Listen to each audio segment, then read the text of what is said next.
Olá, hoje é um prazer para nós aqui da Fronteira receber o Dr. Ricardo Cerqueira Leite, advogado de São Paulo, professor mestre em Direito Comercial Internacional, com formação na Universidade da Califórnia, Davis, especialista em Direito Societário e Tributário, sócio fundador da Cerqueira Leite Advogados Associados e da Raise Capital, professor de Negócios Internacionais pela FAAP, Fundação Arnaldo Alves Penteado.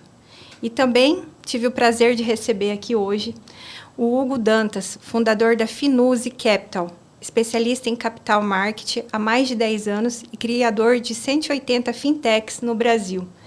Para nós que somos aqui da Fronteira, que trabalhamos com imigração, e esse ano estamos recebendo muitos brasileiros, né, que estão migrando para o Paraguai com finalidade de investir de forma segura, e nós temos uma certa deficiência em obter informações seguras, de pessoas com experiência, com know-how, que domina esse assunto, né, de tributação e tudo mais. Então, eu estou recebendo o Dr. Ricardo, o Hugo, para nos dar essas informações, né?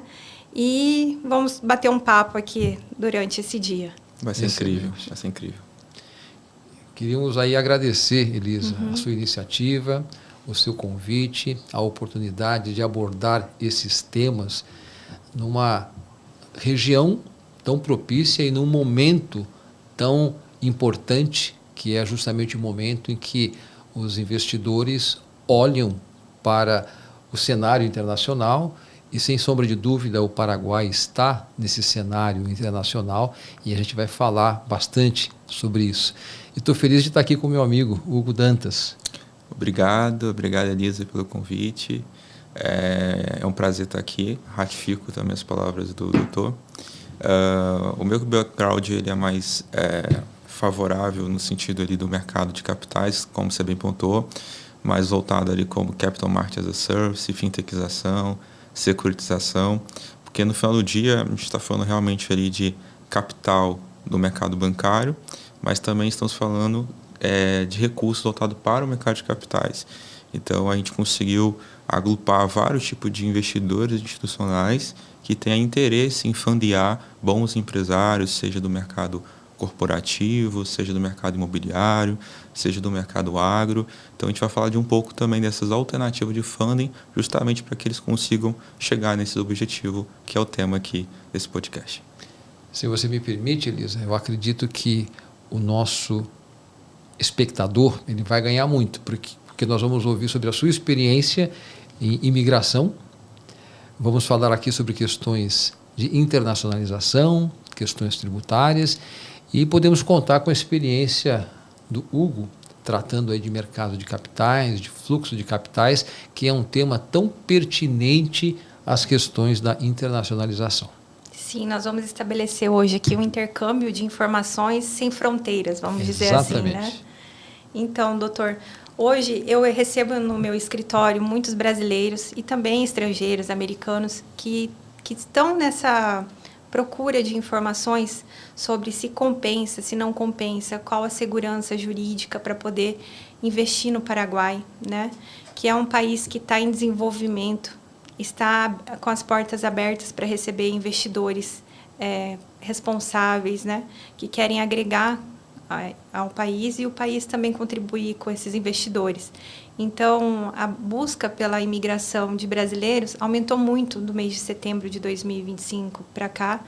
Nós temos atendendo dezenas, milhares de brasileiros e eu vejo que a maior deficiência deles é em obter informação, como investir, como transferir capitais, né?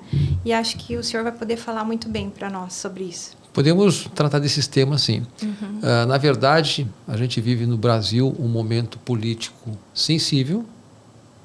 Vivemos também um momento econômico sensível. Vivemos no Brasil elevação de carga tributária. Estamos no meio da reforma tributária, aprendendo com a reforma. E, na verdade, há uma percepção, há um sentimento de insegurança jurídica, elevação dos custos de produção, preocupações políticas, e todo esse contexto faz com que o empresário brasileiro ele olhe para outros ambientes. E o Paraguai, ele oferece condições para o desenvolvimento, tanto do Paraguai quanto do empreendedor, condições muito favoráveis. Nós sabemos que a legislação tributária do Paraguai é uma legislação favorável, e aqui eu quero fazer um alerta. O empreendedor sério, quando ele considera a legislação favorável do Paraguai, ele não deve pensar que vem para cá para não pagar imposto. Ele não deve pensar que virá, né, ao Paraguai e aqui vai encontrar um ambiente sem regras ou coisa assim. Muito pelo contrário.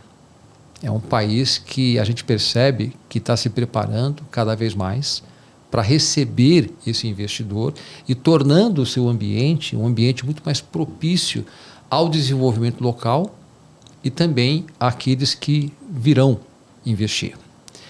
O Paraguai tem uma legislação tributária favorável, enquanto no Brasil nós estamos falando de um imposto sobre a renda de 25%, mais 15% de adicional, mais 9% de contribuição social sobre o lucro líquido, que poderia chegar aí a 34%. No Paraguai nós temos uma alíquota de 10% sobre o resultado. E resultado o que é? É receita menos despesa, e você apura o lucro, e sobre esse lucro você faz incidir o percentual de 10%. Isso é muito menor do que os 34% que estamos pagando no Brasil. Vamos falar mais sobre isso, mas já vale a pena introduzir aqui que nós temos a Lei Maquila, que incentiva a produção industrial. Há todo um cenário que favorece a importação, favorece a exportação a custos bem reduzidos, de maneira que o empreendedor que deseja produzir, ele tem um cenário muito favorável. Eu sempre digo aos meus clientes, aos meus amigos, eu não fico à vontade de falar bem de algum lugar, falar bem das oportunidades, se eu não responder para mim mesmo, se eu investiria. E posso dizer aqui para você, para a Elisa, posso dizer aqui para o Hugo e para todas as pessoas que vão nos assistir, é o momento de investir. Tem muitas oportunidades aqui no Paraguai, mas tem que levar em consideração que esse investimento ele vem acompanhado de cuidados, ele vem acompanhado de uma visão consciente de que as oportunidades elas existem, mas junto com essas oportunidades vêm regras que precisam ser conhecidas e vividas. E aqui eu devolvo um pouco aqui a fala para o nosso amigo Hugo, que pode tratar sobre a questão como as soluções de mercado de capital, como o acesso a funding pode ajudar o empreendedor nesse seu processo de expansão. Porque qualquer processo de expansão, Hugo, precisa de capital. No Brasil, o capital hoje pelo sistema bancário, sistema tradicional, é extremamente caro. Exatamente. Mas a gente só tem o sistema bancário para buscar capital ou há outras alternativas? Há sim outras alternativas. Estamos falando realmente de um cenário de juros mais estressados no Brasil, Selic 14,75.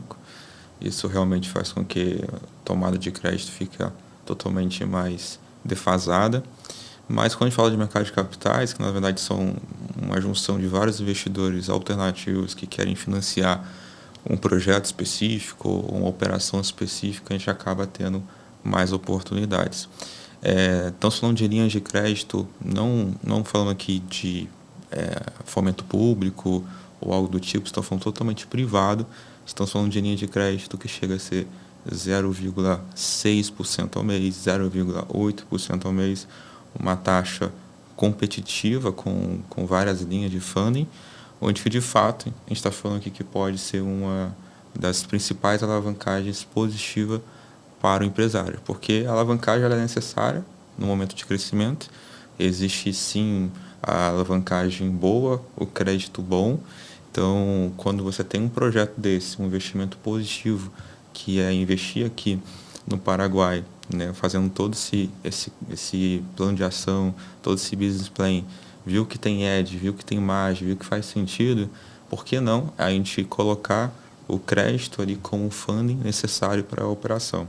Então, a gente consegue estar estruturando operações nesse sentido, liberando funding para esses empresários que querem expandir, mas não só isso, mas a gente consegue criar veículos que consiga gerar um ecossistema financeiro que, na nossa visão, doutor e Elisa, a gente acaba tendo uma visão de que toda empresa ela precisa ter dentro do seu ecossistema que a gente chama de embedded finance, finanças embutidas na sua companhia.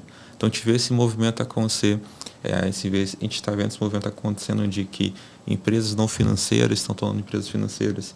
A gente vê um exemplo bem claro ali no Brasil, a gente vê ali Magazine Luiza criou o MagaluPay, a gente vê ali a Casas Bahia, na verdade a Casas Bahia não vende varejo, ela vende crédito, mas a gente vê a 99, criou o 99Pay, a gente vê ali o iFood, ele criou o iFood Pago, que ele faz financiamento para restaurante.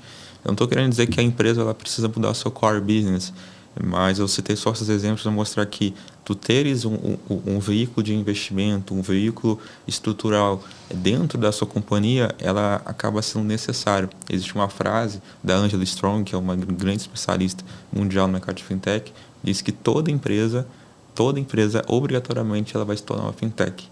Minimamente estruturada, ela vai se tornar uma fintech. Então, foi daí que a gente criou mais de 180 fintechs nesses últimos anos, levando justamente essa narrativa, impactando no mercado. E quando a gente fala toda essa triangulação que está acontecendo no mercado, a gente vê veículos muito sólidos, como, por exemplo, fundo de investimentos. O fundo, por sua natureza, né, existe uma discussão muito grande sobre essa nomenclatura, fundos na autarquia da CVM. Então, a CVM, ela deixou com a sua clareza e a sua descrição em relação ao que é um fundo, ela gerava ali um certo incômodo para o mercado, porque dizia, fundo é um condomínio. Mas quando a gente fala que fundo é um condomínio, quer dizer que caso tenha algum problema naquele condomínio, os condôminos teriam que pagar, teria que realmente adimplir, porque um condomínio normal funciona assim. Então, durante muitas discussões, vai e vem, tivemos uma clareza na 175, a CVM 175 que trouxe a informação mais clara. Olha, fundo quer dizer que o fundo de investimento nada mais é que um fundo especial, um condomínio especial. Essa palavra especial, ela só trouxe para ratificar que, na verdade, a gente pode usar todos os elementos de um fundo, de um condomínio, mas com caráter especial. E por que essa etimologia da palavra, essa etimologia, ela de fato faz muito sentido e é importante ratificar? Porque a partir do momento que eu sou um fundo, eu tenho vantagens tributárias, eu tenho vantagens fiscais. Então, a partir do momento que eu tenho o elemento fundo de investimento, eu tenho várias oportunidades no meio do caminho. Então, quando eu sou um empresário que eu tenho, por exemplo, um FIP, um fundo de investimento privado, ou eu tenho um FDIC, um fundo de investimento de direito creditório, um fundo que eu possa fazer a triangulação Paraguai e Brasil, eu ter vantagens tributárias em todo esse processo, em todo esse supply chain finance, eu consigo, além de ter as vantagens tributárias do Paraguai, que é onde que nascem as operações, mas eu consigo também ter a raiz da operação também sendo eficiente tributariamente também falando quando se trata de fundos. Então, sim, tanto no ponto de vista de funding, o mercado de capitais pode ajudar muito, estou falando aqui de taxas bem competitivas, bem atrativas, mas também não só na parte de funding, mas na parte estrutural da companhia. Não, sem dúvida. E ao te ouvir falar, Hugo, me vem a visão de que nós vivemos um momento, doutora Elisa, de democratização de acesso a capital. Expandir precisa de projeto. Exatamente.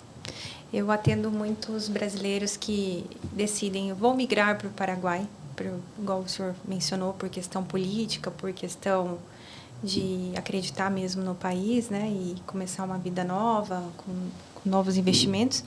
E eu vejo o maior objetivo de ter convidado vocês para estarem aqui hoje, né, e recepcionar vocês aqui na fronteira, é que eu vejo a necessidade do primeiro passo é o imigrante primeiro planejar o que ele vai fazer, como vai ser essa questão fiscal, tributária, questão de capital, como ele vai investir, para depois ele pensar em migrar, né?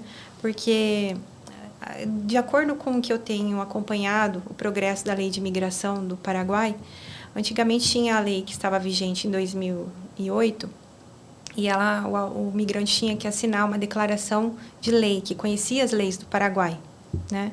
Com a mudança da legislação que houve em 2022, eles passaram a não exigir essa declaração, só que é intrínseco que o imigrante conheça a legislação. Então, o que nós temos verificado é que muitos imigrantes, no caso, migram para o Paraguai e acredito que não vão ter regras tributárias, né, que são, vamos dizer assim, mais soltas, e na verdade não são regras diferentes, como o senhor já mencionou, né?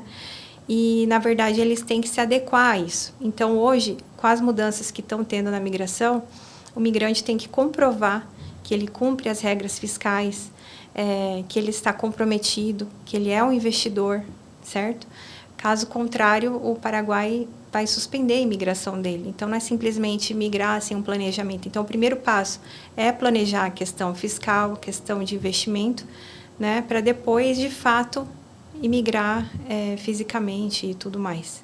Sim, tanto que o título, né, do nosso encontro, como estabelecer residência fiscal no Paraguai de maneira bem sucedida. E o sucesso começa com o planejamento.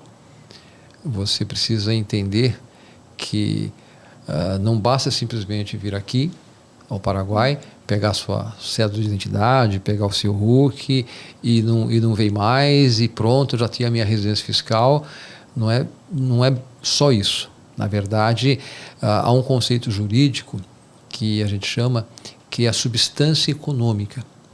A substância econômica, ela requer que aquele que busca a sua residência, em algum momento a sua permanência, efetivamente tenha algum nível de desenvolvimento econômico no país. Não é razoável a gente imaginar que o Paraguai está abrindo as portas para que as pessoas venham aqui e saiam com uma cédula de identidade e não paguem impostos. Não é essa a política pública. A política pública do país olha, nós temos sim uma legislação tributária favorável, nós temos sim incentivos fiscais, nós temos um país em crescimento, temos oportunidades, mas queremos encontrar os investidores que vêm com um planejamento adequado, com uma visão adequada e buscam estabelecer a substância econômica para que assim eles efetivamente consolidem a residência fiscal. E se você me permite, nesse contexto, doutor Elisa, Hugo, um dos erros que muitos investidores às vezes cometem, principalmente investidores brasileiros, é imaginar que o simples fato de ter o RUC, o simples fato de conseguir uma residência temporária e obter a sua residência fiscal, já o exonera de encargos fiscais e tributários no Brasil. O termo popular que eles usam é de saída fiscal do Brasil. Só que não é simplesmente migrar para o Paraguai, ingressar no país como migrante, né, com uma cédula de identidade, que automaticamente você deu saída fiscal. Então, eu queria que o senhor explicasse melhor esse termo popular que tanto tem sido usado em redes sociais e também no cotidiano das pessoas. Existe algo que se chama residência fiscal. O que é residência fiscal? É o atributo de um sujeito de direito de se submeter a uma legislação tributária. Então, no Brasil, por exemplo, quem permanece por mais do que 183 dias dentro de um ano calendário, ele se torna automaticamente residente fiscal.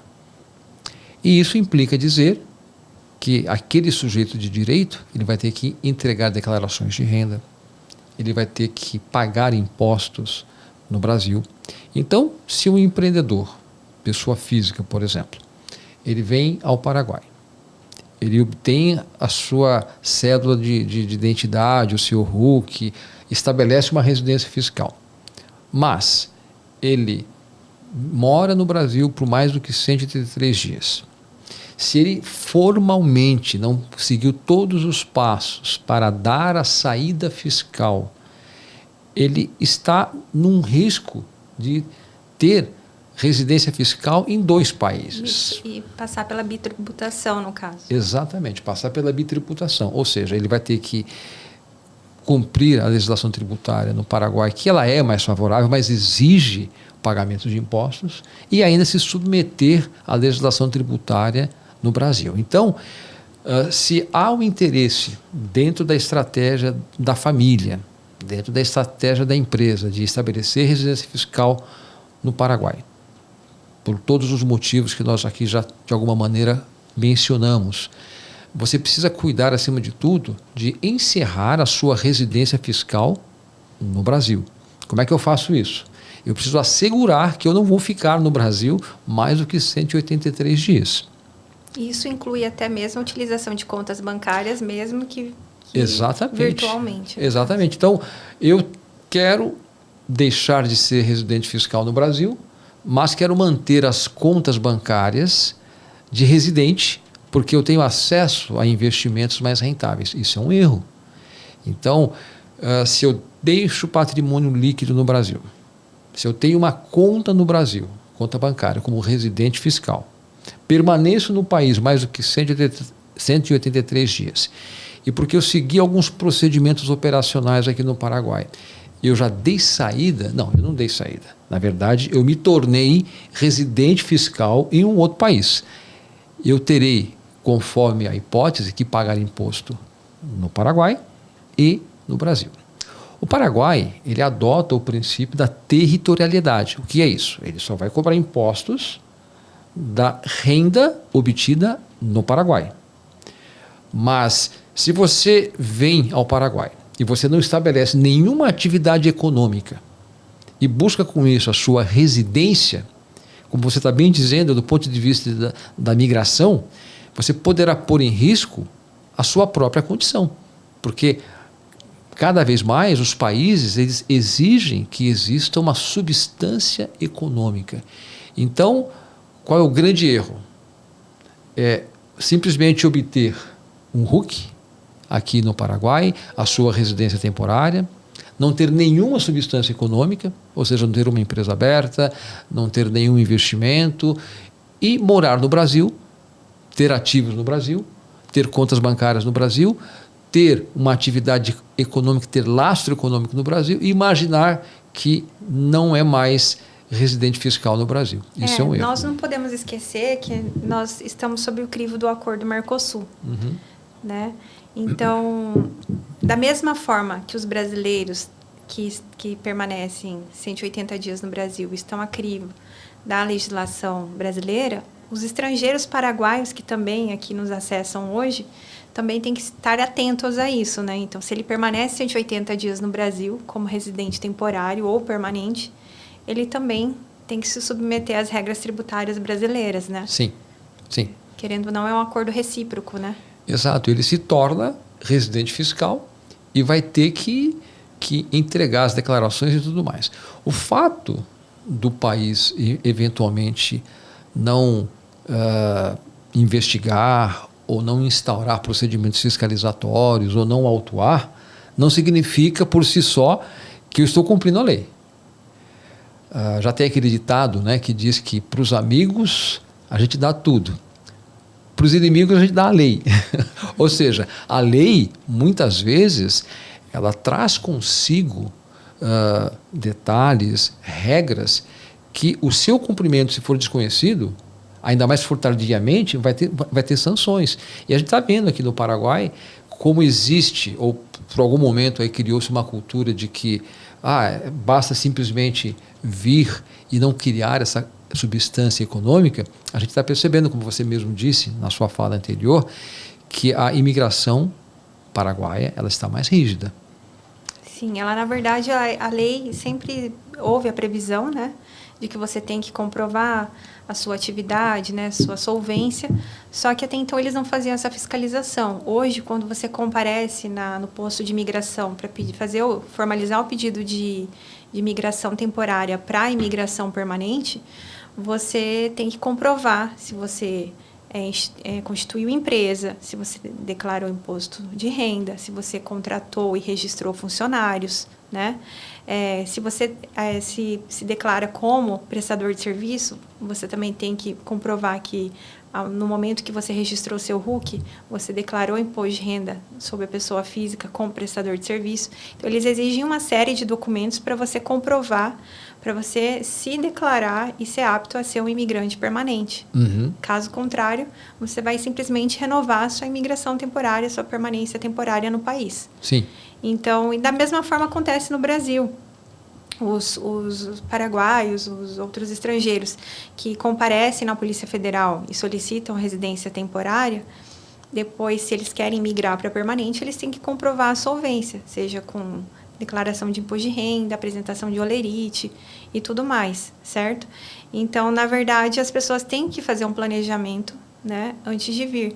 E nós verificamos aqui na fronteira, doutor, que por ser uma fronteira seca, né, e tem famílias que vivem de um lado, famílias que vivem de outro, e na verdade aqui há muita falta de informação nesse sentido. Então tem pessoas que têm atividade no Brasil, têm atividade no Paraguai, né, paralelas, declaram imposto de renda e não estão cientes dessas regras tributárias da forma correta como deveria ser aplicada.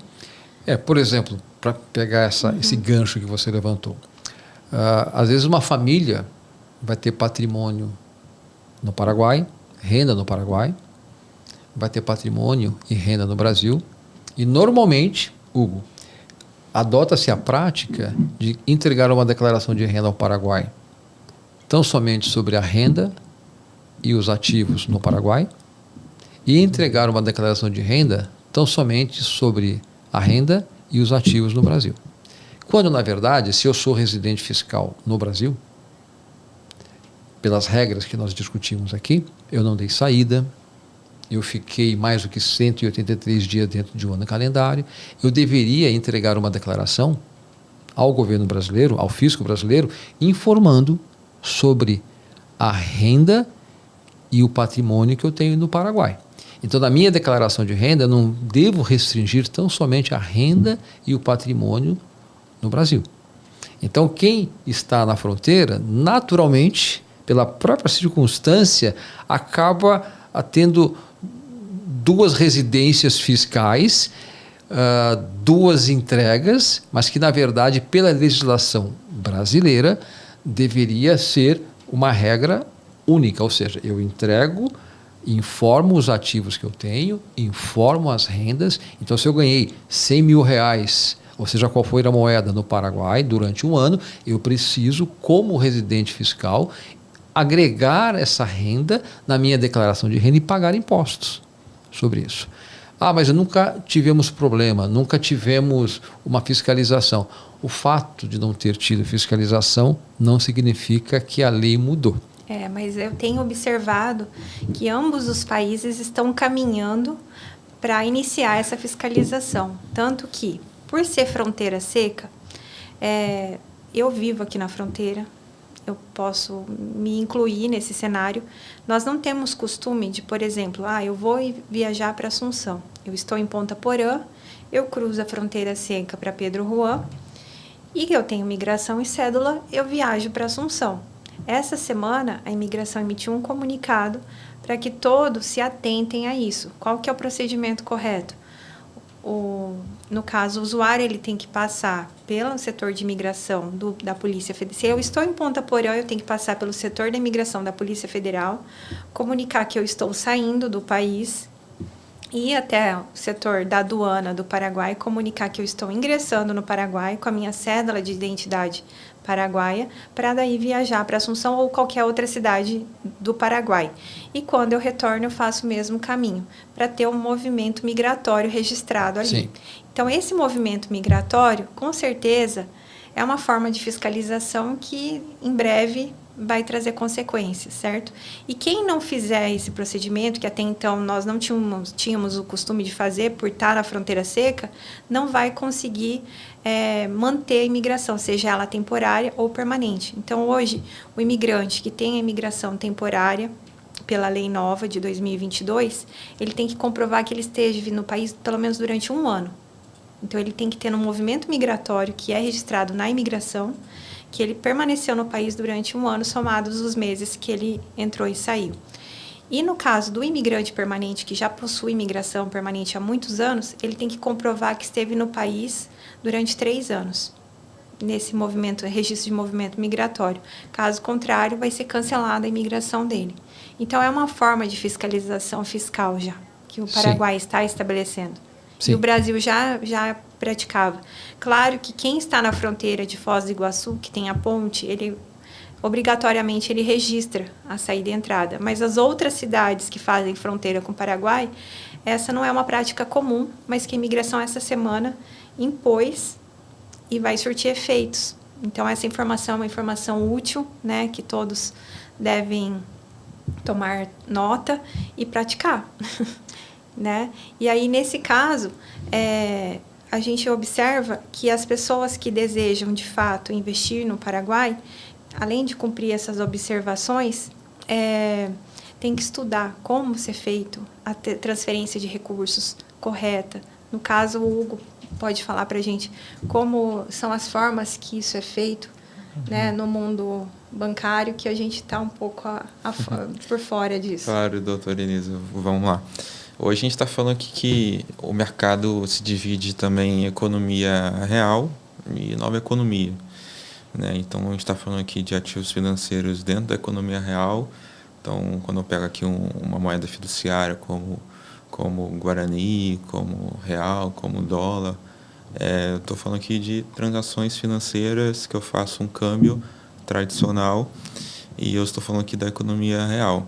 Porém, dentro da nova economia, nós estamos falando uma coisa que tem surgido bastante, é a criptoeconomia.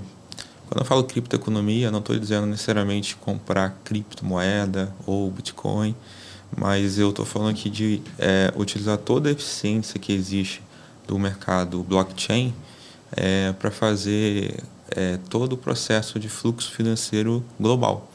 Então, hoje a gente tem uma eficiência muito grande quando a gente fala aqui de ativos financeiros digitais sendo transacionados, inclusive no modelo até mesmo cambial. Então, hoje, por exemplo, né, quando a gente está falando aqui quando a gente fala de remessa financeira ou investimento financeiro, existem 2 tipos de instrumentos. Primeiro, existe aqui a gente está falando muito de tokenização, está acontecendo muito no mercado.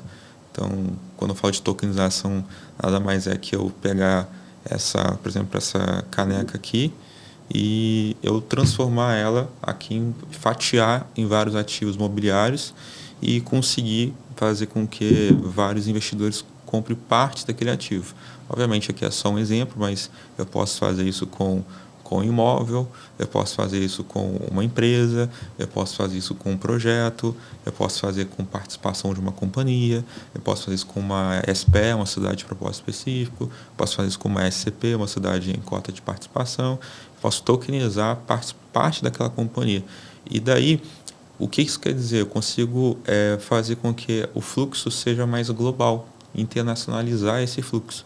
Então, ao invés de eu simplesmente captar recursos ou transacionar recursos só no mercado doméstico, eu consigo transacionar isso no mercado global, porque a blockchain ela é global. Então, a gente está falando de um ativo registrado num ambiente público, onde que a China pode comprar, o Japão pode comprar, o Brasil pode comprar, o Paraguai pode comprar, porque estamos falando de uma rede única, unificada, num propósito ali específico de ter toda essa cadeia de suplemento financeiro dentro do ambiente só.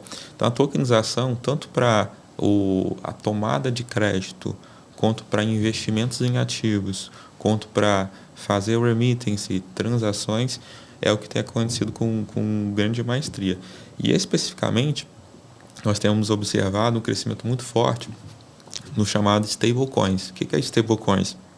basicamente é uma representação digital de uma moeda fiduciária já existente. Então, hoje a gente conhece muito, talvez muitos telespectadores já ouviram falar, do USDT, que é uma empresa Tether, que emite o USD, que é o dólar digital.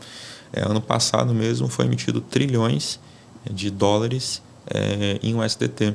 E, basicamente, o que a Tether faz? Ela, a cada USDT, ela precisa ter na sua custódia $1.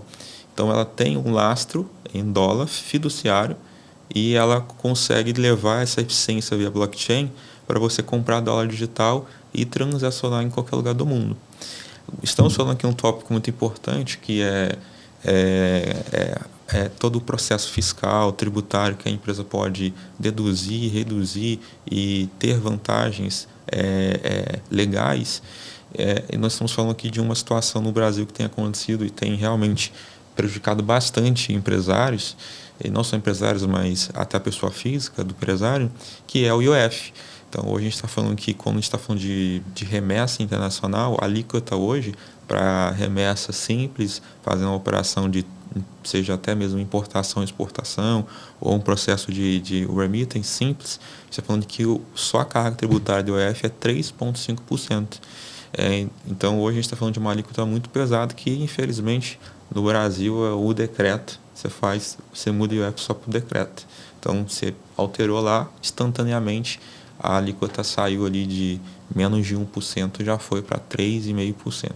Então, essas alterações abalaram muito o mercado no ano passado e o mercado começou a entrar muito na criptoeconomia. China ficou muito favorável, Brasil, Paraguai está entrando mais profundo agora também nesse mercado.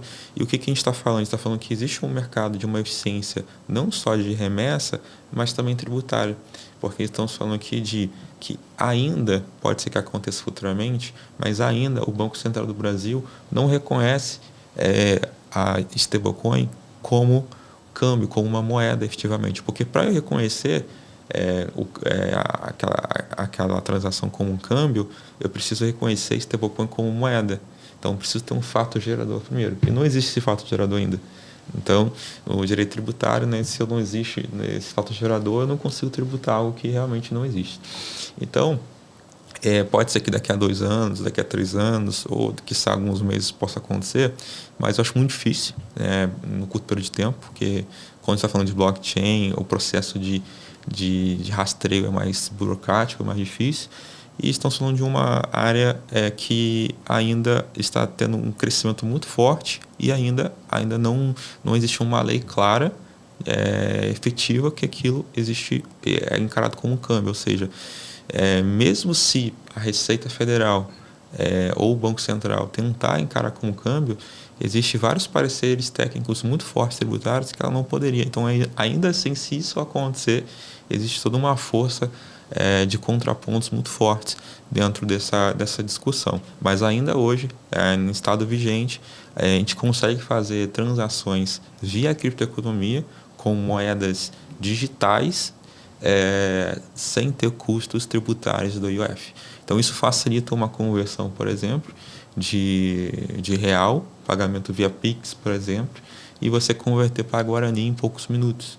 Você transacionar, por exemplo, de real e converter ali para dólar, ou aquele spread que tem ali dentro da operação, que acaba ficando muito caro para quem está comprando aqui no Paraguai, ficar mais barato, né? Ou seja, o lojista que tem que repassar aquele custo para o cliente final, ele consegue ter realmente mais margem na sua operação.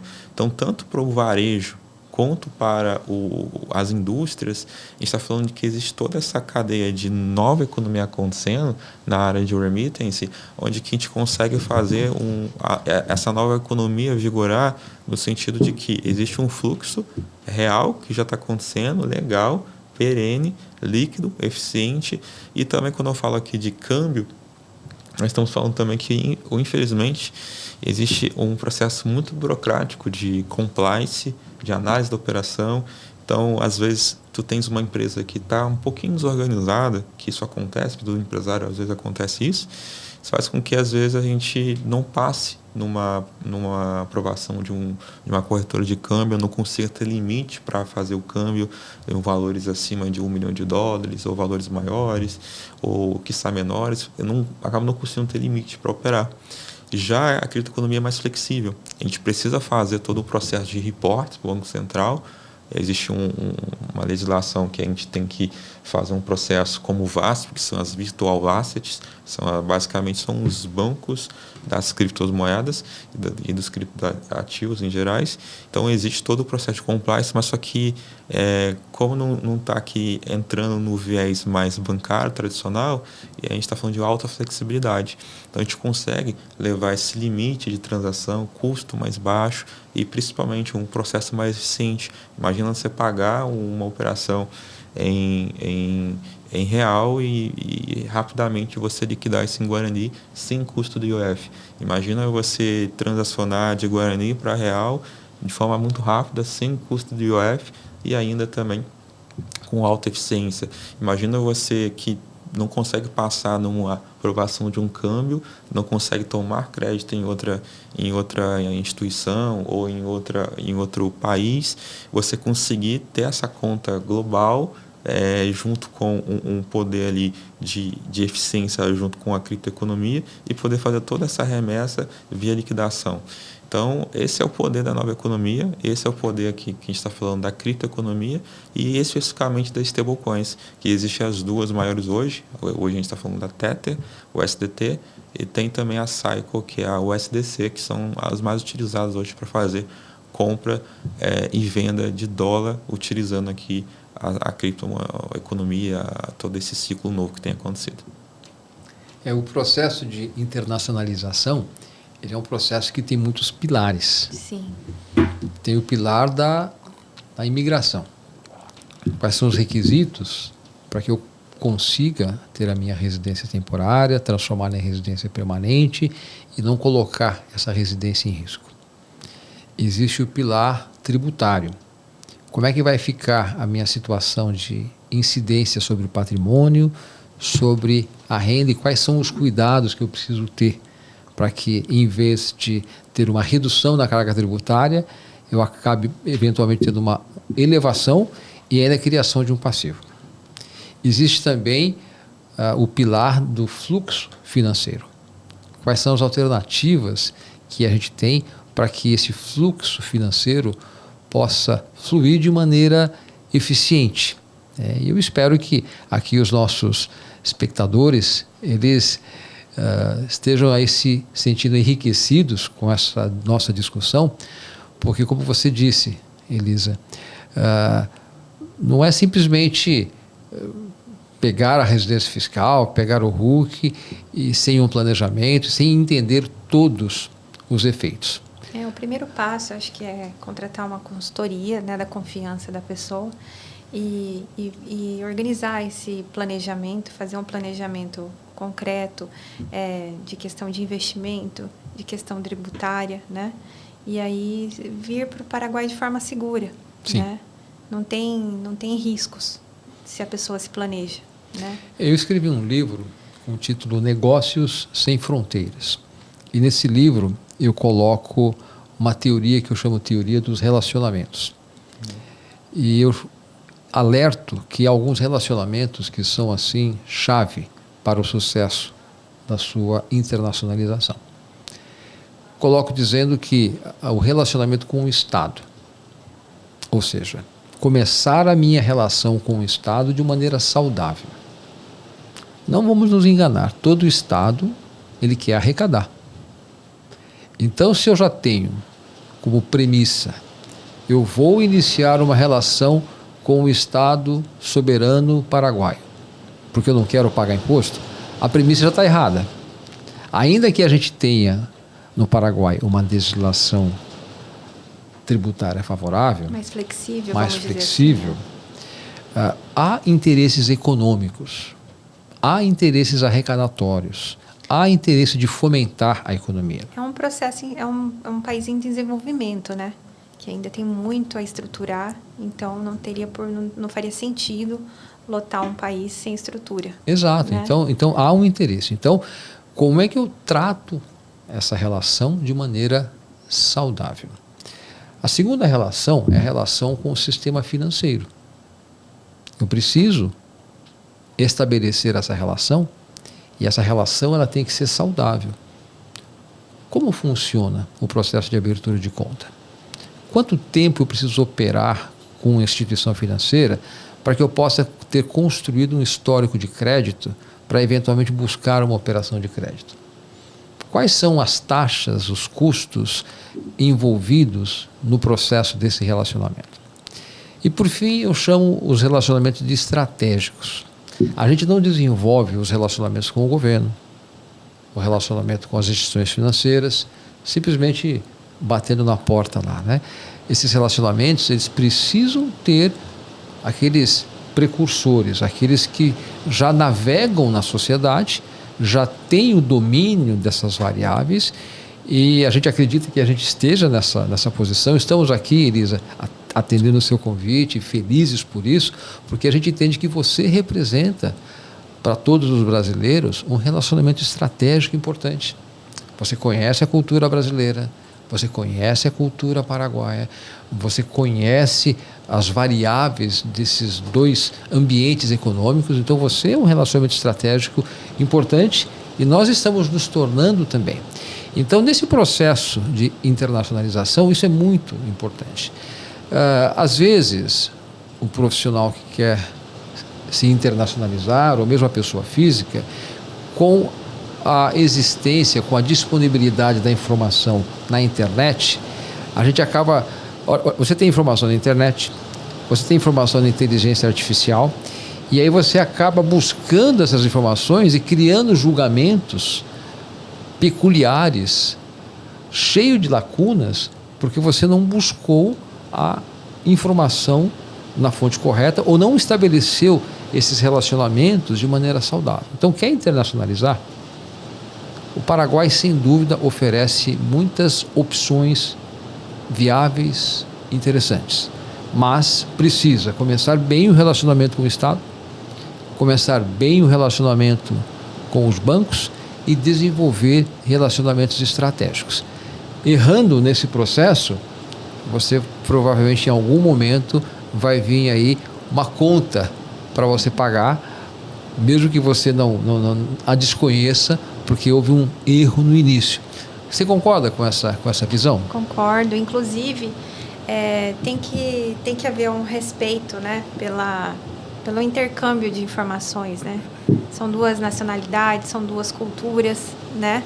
Então, igual está tendo um intercâmbio conosco aqui, né? É uma troca de informações, certo? E igual quando os estrangeiros vão para o Paraguai e os estrangeiros vêm para o Brasil, tem que haver esse intercâmbio, e não só, o intercâmbio não se limita ao cotidiano, ele vai até as leis, as legislações, né, as regras. Então, o primeiro passo é conhecer essas regras.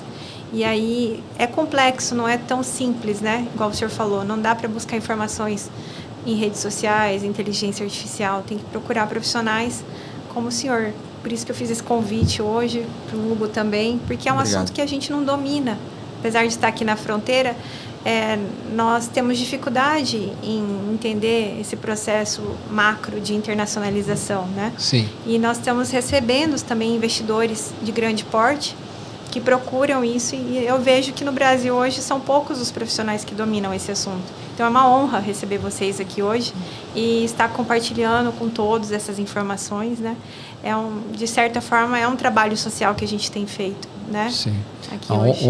honra é nossa estar com você aqui, conhecer, né, essa área fronteiriça, sentir essa vibração. E lá na FAAP, na Fundação Armando Álvares Penteado, quando eu tenho lá um grupo de alunos, Hugo, e eu ministro uma aula que é Business Environment in Latin America, ou seja, um ambiente de negócios na América Latina. E a gente tem uma característica, tanto no Brasil quanto no Paraguai. Tem lei que pega e tem lei que não pega. Às vezes a gente cria uma cultura popular, isso aqui não vai dar nada. E a gente, em vez de seguir a lei, acaba seguindo a cultura popular. Veja, esse tempo passou. Esse tempo passou. Nós precisamos conhecer a legislação. A fonte da informação não pode ser o amigo, a cultura popular, aquilo que se fez por muito tempo, sem efetivamente conhecer a disposição legal. Então, há situações que, por questões culturais, a legislação ela não é totalmente aplicada, existe ali uma complacência, mas quando a gente constrói um negócio, quando a gente movimenta ativos, quando a gente muda vidas, contando com a complacência de um determinado estado, é risco. Sim. E eu morei nos Estados Unidos um período, assim como você, Elisa, e cada país, cada cultura tem algo bacana para a gente aprender. Eu costumo dizer que é bom ter inveja santa. O que é uma inveja santa? Eu quero muito copiar aquilo que você faz de bom. E uma coisa boa que o americano faz, que eu acho que a gente deve copiar, é o planejamento. O plano, né? A gente não sai dando passos sem estabelecer um plano, sem ter respostas consistentes para as questões centrais do planejamento. Então, mas eu vou para o Paraguai porque vou pagar menos imposto. Isso é tão macro, isso é tão básico, tão raso, mas quanto que você paga de imposto hoje? Que tipo de movimentação que você vai fazer? Qual é o seu plano no Paraguai? Então, eu diria que qualquer movimentação ela tem que ser precedida desse planejamento, que eu vou chamar de diagnóstico.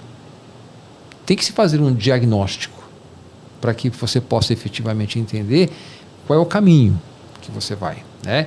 Então, eu vou começar com a minha residência temporária, depois eu vou buscar a minha residência permanente, que tipo de substância econômica que você vai ter no país, como é que vai ficar a sua carga tributária, como é que você vai movimentar o seu fluxo financeiro, quais são os riscos que você corre se você não cumprir com certos itens. Como que você vai investir? Como que você vai investir? Quais ativos que você vai investir, que tipo de rentabilidade você vai ter. Então, é um processo, tempo gasto no planejamento, tempo gasto no diagnóstico, tempo gasto no seu business plan, é tempo economizado, é dinheiro no bolso, porque uma célula, quando ela nasce errada, ela vai se potencializar de maneira equivocada. Então, acho que esse bate-papo é bom, acima de tudo, para conscientizar. Mas a gente quer ser positivo. Tem muitas oportunidades. Como eu te disse, Elisa, eu estou disposto pessoalmente, né, e vamos tratar disso amanhã, Sim. A ver esses investimentos, ver essas oportunidades. Inclusive, eu tenho observado muitos americanos investindo no Paraguai. Tá havendo um movimento migratório de americanos investindo com muita segurança no Paraguai. Em Assunção, eles estão investindo no mercado imobiliário assim de forma ilimitada. Tá? Então, não é que os americanos ou os brasileiros estão em uma linha superior ou inferior, né, vamos dizer assim, de posição. Mas quando você vê um americano investindo, que já está com base consolidada, investindo no Paraguai, isso demonstra que é um país que está em progresso, certo? Que oferece segurança jurídica, exatamente. Na verdade, o mercado imobiliário, por si, por sua natureza, Hugo, ele é um mercado relativamente seguro. Você compra o imóvel está ali. Né? E a tendência é a valorização, porque a sociedade vai crescer, ainda mais a sociedade paraguaia, que claramente está vivendo aí uma expansão. Então, o espaço é finito, as pessoas que virão vão usar esse espaço, vai ter um aumento de demanda, a oferta não vai crescer, então é natural que exista uma valorização desse ativo e é um ativo seguro. a gente estava conversando, né, a respeito das taxas de financiamento, juros em dólar, muito parecidas, ou até mesmo menores do que a economia americana está praticando, o que é convidativo. E a gente precisa entender também que a sociedade americana, veja, é um país com mais de 300 milhões de pessoas. É uma sociedade heterogênea. É uma sociedade que tem diversas etnias. E tem gente que não está satisfeita. Tem gente que está olhando para fora. Está olhando para o Brasil, está olhando para o Paraguai, está olhando para outras sociedades. A internacionalização, ela é uma realidade de todos os povos. Ela é uma realidade colocada, porque a gente não pode colocar todos os nossos recursos, todos os nossos ovos numa cesta. O que significa isso em termos patrimoniais e em termos econômicos? Eu tenho 100% dos meus ativos no Brasil. Significa dizer que eu estou correndo 100% do risco Brasil. Eu tenho 100% dos meus ativos nos Estados Unidos. Significa dizer que eu estou correndo 100% da flutuação do dólar. A gente precisa aprender a diversificar e formar uma carteira de ativos em países de maneira que, se tiver uma dor de barriga aqui, a gente já tem como se movimentar, né? Então a internacionalização também trata de maneira adequada dessa alocação. E a sinalização de que os americanos estão investindo no Paraguai, ela é muito positiva, porque mostra a segurança do ambiente para investir. O americano não coloca dinheiro, né, onde vai perder. Eles sabem fazer negócio. Tempo é dinheiro, né? Eles sabem, time is money, exatamente. Esse ponto é importante complementar também aqui no meu know-how, background de mercado de capitais, aprendendo muito com vocês aqui da área fiscal, imigração. Está sendo um prazer essa troca de know-how. Só de gerar esse disclaimer, né, que quando falo aqui de os primeiros passos do business plan, de funding, o que eu devo construir, como eu devo fazer, além das opções via crédito, que é dar o primeiro passo, o que eu vou estar realmente executando ali, eu vi minha margem, eu vi que eu consigo ter ali taxas que, por mais que as taxas elas fiquem um valor X, ainda o meu EBITDA fica muito bom, a minha margem, o meu PL, na última linha, ainda fica também bem interessante. Então, com toda essa conjuntura, uma oportunidade também e alternativa que os empresários têm de fazer esse primeiro passo, que é como que eu vou investir nesse meu projeto especificamente, como que eu vou buscar funding para esse meu projeto sem ser tomando crédito. Existe a outra alternativa, que é o mercado que a gente chama de equity, né? Então, existe o mercado de debit, que é o mercado de dívidas, quando você toma um crédito, faz uma operação de hipoteca, faz uma operação ali de financiamento imobiliário, um crédito corporativo. Mas existe um movimento do mercado também da nova economia, que é bem interessante, que teve uma resolução da CVM 22, que a gente está falando aqui que teve uma oportunidade de empresas privadas fazerem captação de recursos via equity, que é justamente a lei, a resolução da CVM 88. Então, a resolução da CVM 88, que é uma resolução onde que abriu portas para empresas captarem, inicialmente foram startups, começando ali com a premissa de empresas que estavam começando, no early stage.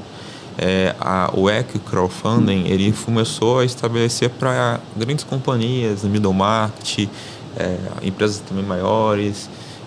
O limite de captação começou ali com 5 milhões, foi para 10 milhões, agora estamos em 15 milhões e possivelmente agora em julho vamos ter alteração para 20 milhões de captação por projeto, por operação.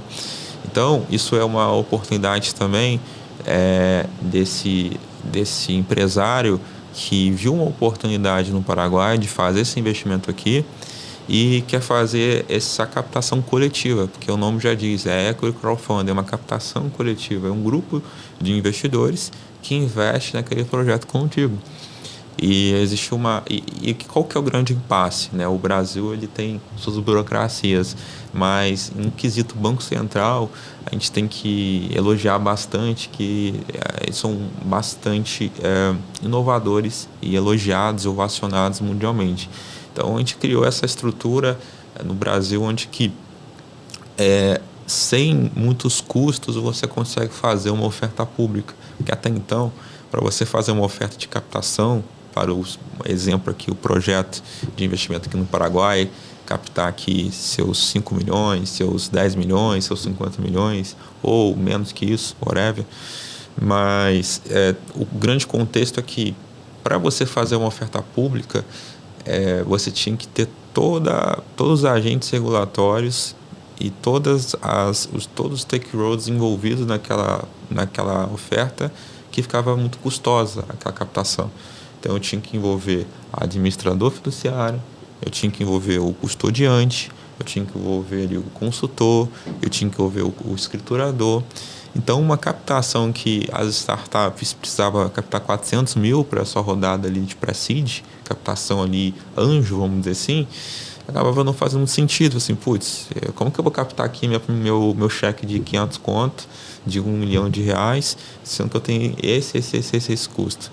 Então, pensando nas startups, criou-se o crowdfunding. Só que ganhou tanta proporção, que várias companhias, não só startups, mas vários tipos de empresas começaram a adotar esse mecanismo de captação. Então, a gente está falando aqui de uma oportunidade onde que as empresas conseguem, no final do dia, captar recursos não só em crédito, mas ela consegue captar recursos de equity. Ou seja, você pode entregar participação para aquele investidor. Ou seja, ele entra contigo naquele projeto. E é bom que você consegue fracionar para que não fique pesado para o investidor entrar. Então, você faz um processo de securitização, você fraciona aqueles ativos e você consegue colocar, por exemplo, uma cota de R$1.000 para o investidor comprar, uma cota de R$10.000 para cada investidor comprar. Isso facilita com que vários investidores, inclusive varejo, compre parte daquele seu projeto. Ou você pode, dependendo da sua tese, que ratifica o que o doutor falou, se seu business plan, a sua tese, ela está mais voltada para um público mais qualificado ou profissional, você pode colocar ali uma tese de capital mínimo investido de R$100.000, R$200.000 ou $50.000 e assim vai. O mais importante é ratificar que existe essa possibilidade também de captação de recursos via equity. E quando a gente fala aqui de captação via equity, é um dos veículos também muito ricos para que esse business plan ele vira realmente aqui um call to action, um plano de ação prático, de fato, para que você consiga executar todo esse business plan. Então, o funding, sem sombra de dúvida, é uma das partes principais.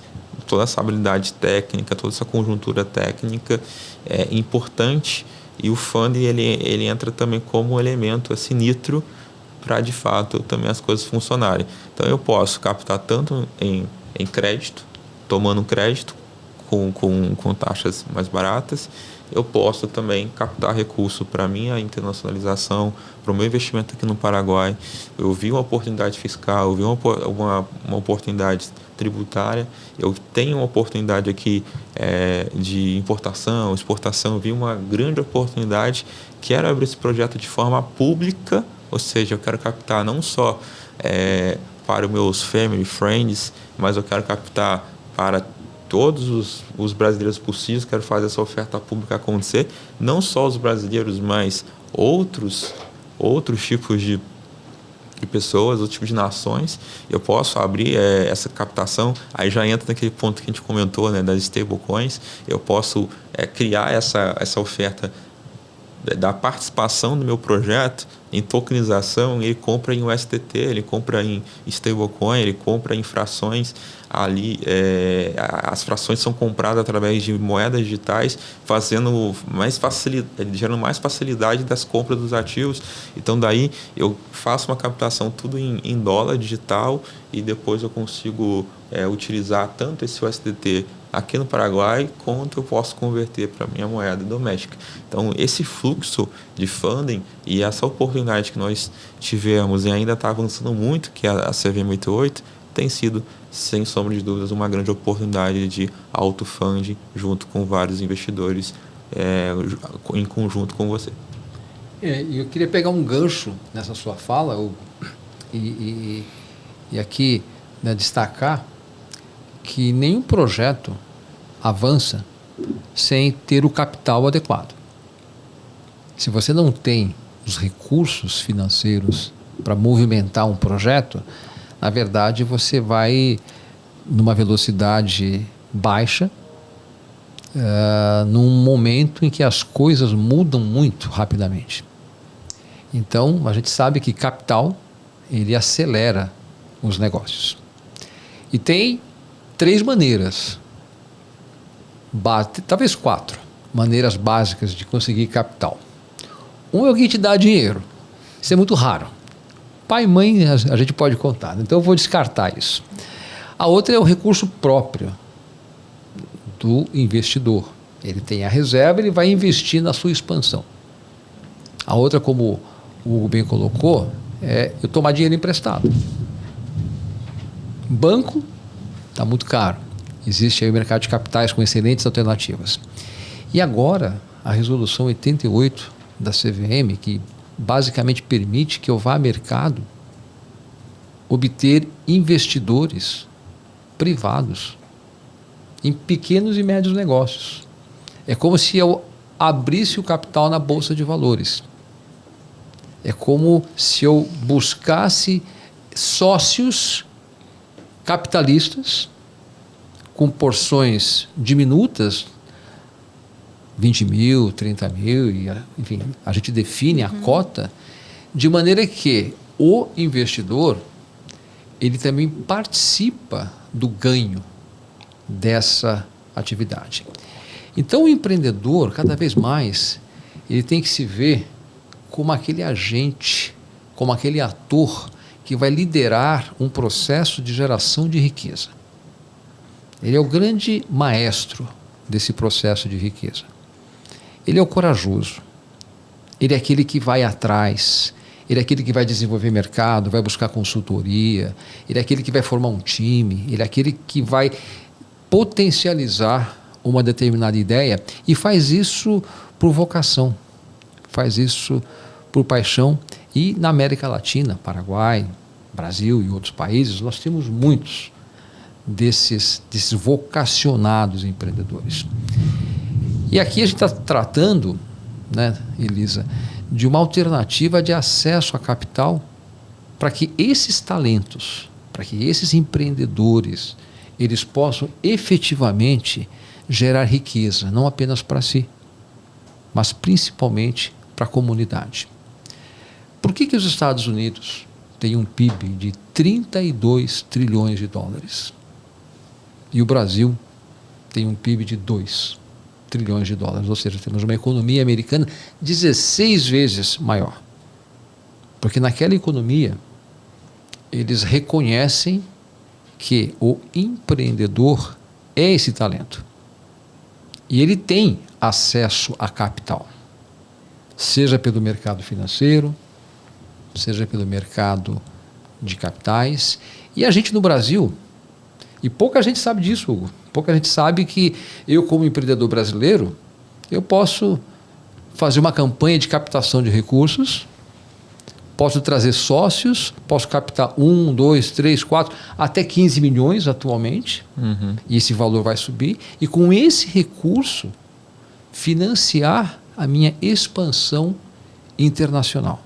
E não há dúvida, o Paraguai se colocou definitivamente na rota do capital internacional, na rota do capital produtivo e na rota da internacionalização. Assinou recentemente, aqui em Assunção, o acordo com a União Europeia. Foi o berço da assinatura de um acordo de livre comércio de quase 800 milhões de pessoas. Uma série de benefícios fiscais. Então, quem se estabelecer aqui não vai vender só para o Brasil, vai vender para a União Europeia em condições facilitadas. Então, esse é o momento Sim, de olhar para o Paraguai. Os imigrantes que já vieram e não fizeram esse planejamento prévio, né, estão no momento mais adequado para isso, né? Sim. Para se organizar, já estou aqui, vou me organizar, né? Vou procurar assessoria de quem entende do processo, né? E eu acho que vocês estão contribuindo com muitas informações que a gente desconhecia. Acredito que o pessoal aqui da fronteira, os imigrantes que estão interessados em ir para o Paraguai, estão achando um assunto muito interessante, né? Tem muito mais a ser falado, né? Que aqui nosso tempo também é limitado, senão a gente vai passar a noite aqui. Sim. Sim. Então, Dr. Ricardo, eu estou muito contente em ter recebido você, o Hugo aqui. Agradeço. Agregaram muitas informações para a nossa fronteira, para os usuários aqui locais, né, que por algum motivo do cotidiano não têm acesso a essas informações, aos imigrantes que estão vindo, aos imigrantes que já estão aqui, aos paraguaios que estão indo para o Brasil também, aos americanos, né, que estão querendo investir. Então, eu estou muito contente, muito satisfeita com a presença de vocês, né?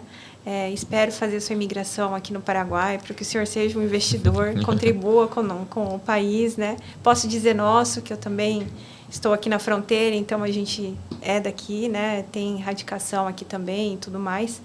Então, convido o Hugo também, que venha com os seus ricos investimentos, suas ideias, seus projetos, né? E as portas estão abertas sempre. Inclusive, o senhor sabe dominar até nosso idioma, o espanhol, né? Canta bem o Lago de Pacaraí. Quero até uma palhinha aqui no final para enriquecer mais ainda esse podcast. Tá certo, tá certo. Acima de tudo, Elisa, queria te agradecer e te parabenizar pela proatividade de abordar temas que são importantes para a comunidade. Você poderia muito bem pensar assim, eu trato apenas de imigração, sei fazer muito bem esse trabalho, mas você percebeu a necessidade de expandir a visão e tomou a iniciativa de convidar profissionais, colegas, para virem aqui e tratar de temas como a tributação, temas como a residência fiscal, como fazer isso de maneira bem-sucedida, temas como acesso à capital, e a gente aqui agradece essa oportunidade. E, acima de tudo, consolidar esse relacionamento. Como eu disse, a gente não faz um processo de internacionalização sem relacionamentos estratégicos. As pessoas, elas sempre vêm antes de todo e qualquer processo. Eu fico feliz da gente ter essa oportunidade. E se eu puder dizer alguma coisa para os nossos espectadores, eu diria: o Paraguai, sem sombra de dúvida, é um país de oportunidades. É o momento do desenvolvimento e está no circuito da internacionalização. Mas é um país que está buscando investidores sérios, comprometidos, que obedecem às leis. Exato, né? Não tem a visão de que você virar para cá, vai conseguir a sua cédula fiscal, o seu RUC, não vai pagar impostos. Como eu disse, um dos pilares da boa internacionalização é o relacionamento saudável com o Estado. E o Estado busca investidores, busca líderes, maestros empresariais que vão gerar riqueza no país. E, sem dúvida, o ambiente é muito favorável, tanto é que já estamos tratando desse assunto no aspecto pessoal. Como prestadora de serviço, né, como advogada, a gente contribui com a questão social, né, de dar a informação correta, né, orientar, certo? E aí o empresário que ele vem investir no Paraguai, ele também contribui, né, com o crescimento do país, gerando emprego, auxiliando na melhoria da infraestrutura, com o pagamento dos impostos e tudo mais, né? Então, o caráter maior, né, o principal objetivo de nós estarmos aqui no mundo, a finalidade maior é contribuir com o social. Sim. Né? Sim. Quando a gente entende que os nossos talentos, o nosso tempo, os nossos recursos, ele tem que ter propósito, e esse propósito não pode se restringir única e exclusivamente à minha riqueza, fica muito mais fácil conseguir gerar abundância. E falando de Paraguai, o Paraguai para mim, agora no aspecto mais pessoal, ele me traz uma memória afetiva muito importante. Porque eu gosto muito de música, né? E tive vários amigos que tocavam e tocam muito bem harpa, cantam, e algumas canções, né, marcaram. Eu não sei se você estava falando sério de dar uma palhinha. Claro, não vou perder a oportunidade. Vai ser um prazer. Não estava na pauta, viu, gente? Isso daí mas a gente vai continuar sendo amigo. A gente vai continuar sendo amigo. Mas tem uma canção tradicional paraguaia, tem várias, né? Mas eu gosto, e me perdoem aí o amadorismo, mas eu vou tentar aqui. Numa noche tibia nos conocimos, num lago azul del Pacaraí. Tu cantava triste por el camino, belas melodías em Guarani. Y por tal encanto de sus canciones, vi a renacer un amor en mí, en la noche hermosa de plenitud.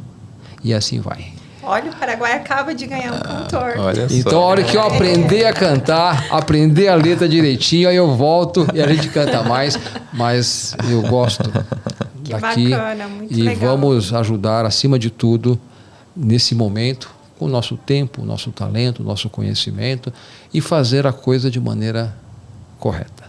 Muito obrigado pela oportunidade, Elisa. Eu que agradeço. Igualmente, doutora Elisa, prazer enorme estar aqui. Foi uma metamorfose de informações, vários ângulos diferentes, desde o que fazer, o que não fazer e como fazer na prática, né? Skin in the game, como que a gente pode estar... quais são os veículos que eu posso estar utilizando, quais são as abordagens que eu posso estar utilizando, quais são os canais de funding que eu posso estar utilizando, quais são os mercados da nova economia que talvez a gente não esteja observando.